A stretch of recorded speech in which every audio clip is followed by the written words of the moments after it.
the United States basically at every step kept saying to the Russian leadership, you don't count for anything. We don't have to listen to you about anything. And eventually, all of the goodwill dissipated. Basically, this is a war of NATO enlargement because Ukraine is the borderland. It's the word Ukraine. It means the border. It's the borderland between East and West in countless ways. It's the border between Catholic and Protestant on the one side versus Orthodox on the other side. It's the border between the Russian Empire and the Austrian and Polish, Lithuanian, and German states on the other side. It's always been the divide. The Dnieper River is the divide, basically. And so this is a difficult place that needs to be handled with care. But the United States took the view that Ukraine is a prize for the West. And even though Ukraine itself was deeply divided ethnically, linguistically, religiously, historically, in public opinion, the United States kept wanting it all. So it kept pushing for Western control over NATO and saying that any Russian concern, whether it's economic links, military links, family links, linguistic links, ethnic links, those don't count for anything. Those are just the old bad Russian Empire. And the US blew off any Russian concerns about Ukraine, even though the United States is how many thousand miles away, and Russia, on the other hand, is the border of 2,000 kilometers. The US is extremely arrogant as well as ignorant about all of this. So basically, from the mid-1990s onward, the US plan was Ukraine is ours. And the real meaning of that was NATO, but together with the European Union membership. And those are seen as a package more and more because NATO and the European Union are almost the same thing in the strategist mentality. If they were really separate, the world would be different, but they're not. They're both headquartered in Brussels, and they're both the same package deal, basically. So the US kept intervening in Ukrainian internal affairs. It kept basically siding with Ukrainian nationalists. It kept pushing for NATO membership, and it did that in 2004, the so-called Orange Revolution. It did it then most disastrously in 2008 at the Bucharest NATO summit, where Bush pushed for NATO enlargement to Ukraine, even though the Europeans told him how dangerous it is. But of course, the Europeans don't dare say in public what they say in private. So we don't have a true accounting of that, but I know it to be the case, and others know it too. And then the real fuse was lit or detonated even. The bomb was detonated with the overthrow of Yanukovych in 2014. Yanukovych, in my view, was trying a difficult balancing act, pulled on the one side by the US, pulled on the other side by Russia. He wanted neutrality. He was responding to both sides. Ukraine had big governance problems, big financial problems, and each side pulling at Ukraine. And eventually, in my interpretation, the US sided with the Russophobic Ukrainian nationalists to overthrow Yanukovych in February 2014.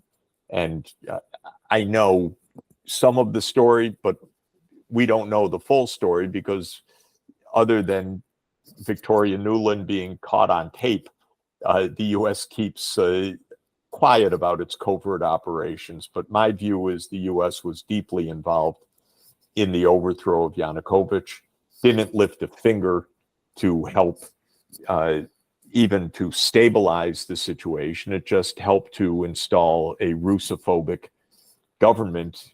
And then when violence broke out in the Donbass, and the evidence is really that was not Russia instigated. It was instigated by Ukrainian Russians, not by Russia.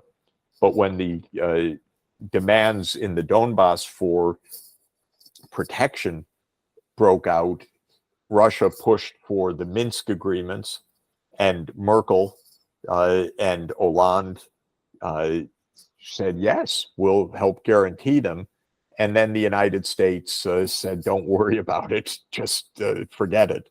And the Ukrainians also said, forget it.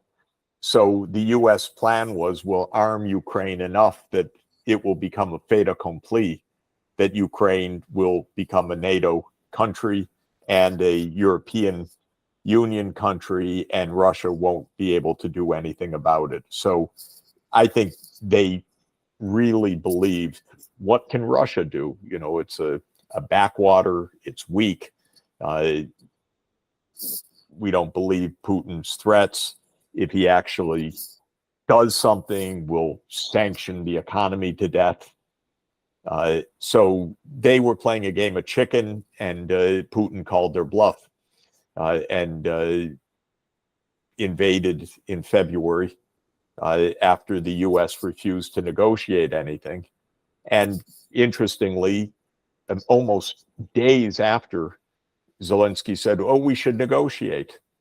And the Russians and the Ukrainians actually sat down and negotiated in Ankara and almost reached an agreement. And then the United States intervened, said, you don't have to reach an agreement. We're going to crush Russia. And you're going to do it for us, Ukraine. You're going to be heroes. You're going to defeat Russia with our wonderful weapons and our economic sanctions.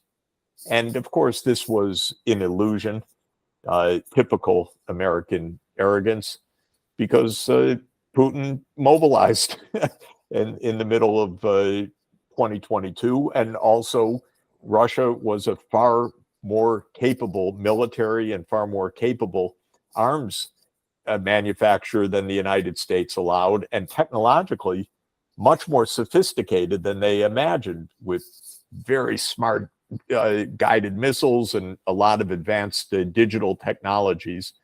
And so Putin escalated. And now we can see, we don't know the outcome of this, but of course, Ukraine is being bloodied tragically. Probably, you know, it's said 40,000 dead in the last 2 months. I don't know whether those estimates are accurate or not, but you can see the West doesn't care at all about the loss of life in Ukraine. It just says, here, have some more weapons and go to it. Keep going. And no matter how big the bloodshed, the U.S. view is, well, they're the ones dying. We're not dying. It's our weapons. And we're selling a lot, and our companies like it.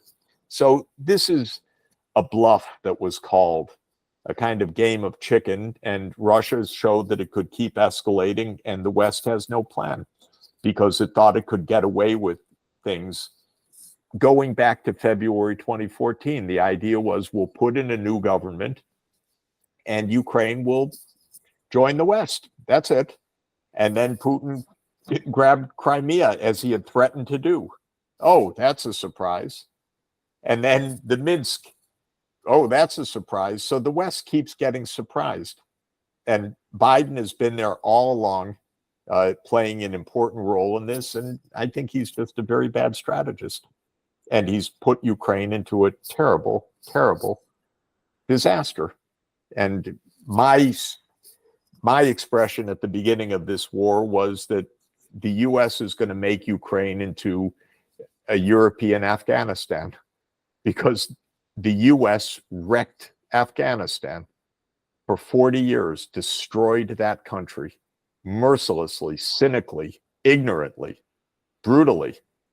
And they're going to do the same with Ukraine unless the Ukrainians wake up and say, God, we're being killed by this approach, which is what they should have woken up about a long time ago.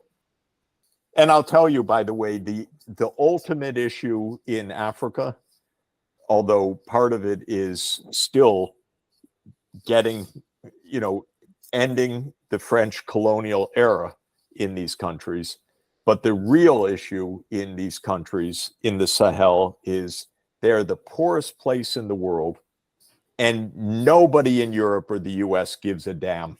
That's the real story here. Because I've been to these countries for years and years. The impoverishment is intense. And if you go back and say to the US or Europe, this is really important that you do something about the poverty, they laugh at you. Why should we care about the Sahel? Are you kidding? This is the biggest backwater of the whole planet, they'll tell you. And then they find out situation's not too happy there. But this is really an example of the unbelievable disdain that the rich world has for the poor world.